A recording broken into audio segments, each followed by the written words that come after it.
to the Easy Clocking software tutorial. In this tutorial, we will be demonstrating the initial startup process for first-time users. This is a multi-step process which every user must go through prior to beginning use of the Easy Clocking time and attendance software. Upon purchase of your time and attendance system, you will have received an email with login instructions and predefined credentials, company ID, user ID, and password.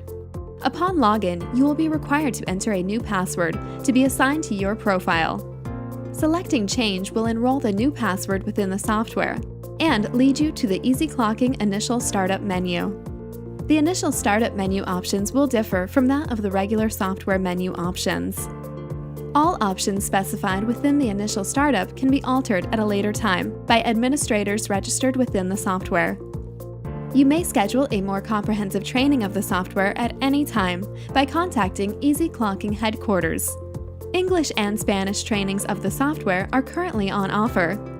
Easy Clocking software initiation is broken down into 8 steps.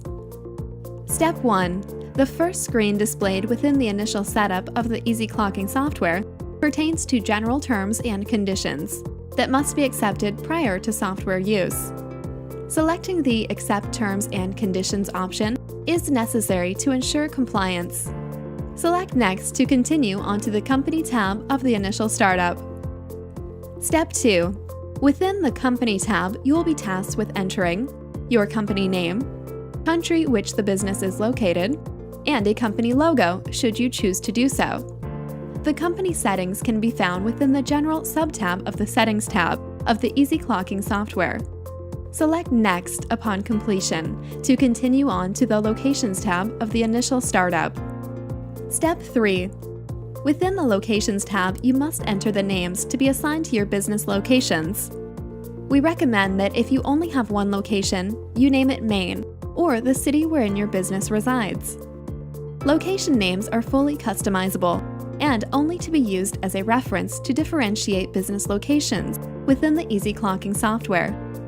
Only one location is needed within the initial setup.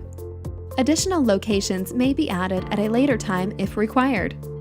The company locations can be found within the Locations sub-tab of the Settings tab of the Easy Clocking software. Upon entering the locations to be enrolled, select Next to continue on to the Pay Settings tab of the initial startup. Step 4. Within the Pay Setting tab, there are 4 company settings to be configured relating to company pay settings. All of these settings can be reconfigured later within the General sub-tab of the Settings tab of the Easy Clocking software.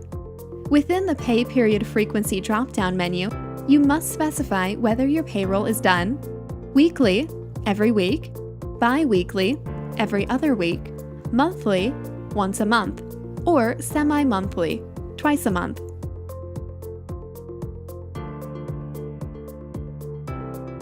Enter the pay period start date specifies the date of the next pay period.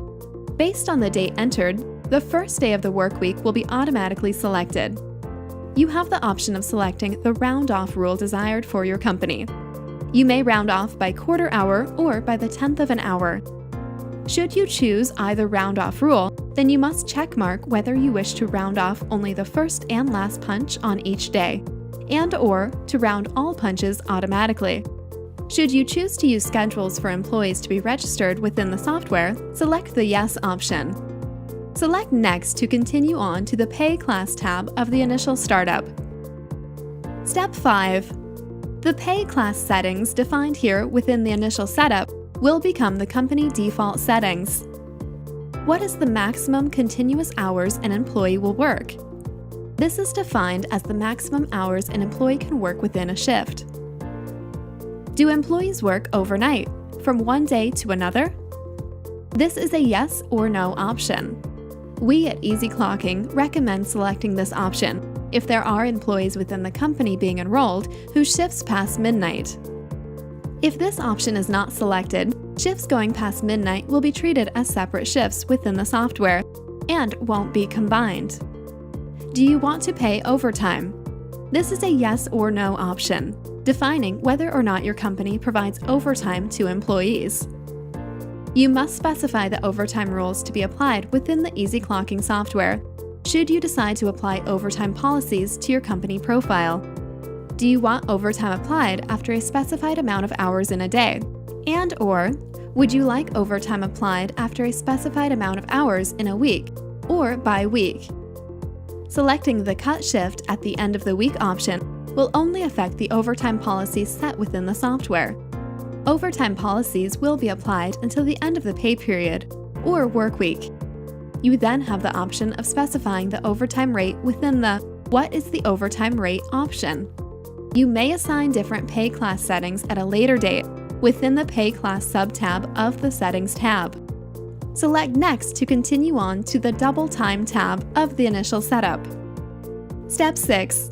Within the Double Time tab of the initial setup, you must specify whether your company would like to enact double time rules within the software. Selecting Yes will enact double time after preset requirements are met. After a specified amount of hours in a day switch to double time, and/or after a specified amount of consecutive days worked in a week,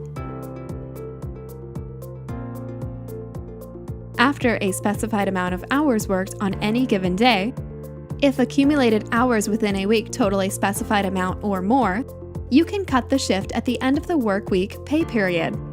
You also have the option of applying your double time rate. These settings can be modified at a later date within the Pay Class sub-tab of the Settings tab. Upon completion, select Next to reach the Lunch and Breaks tab of the initial setup. Step 7.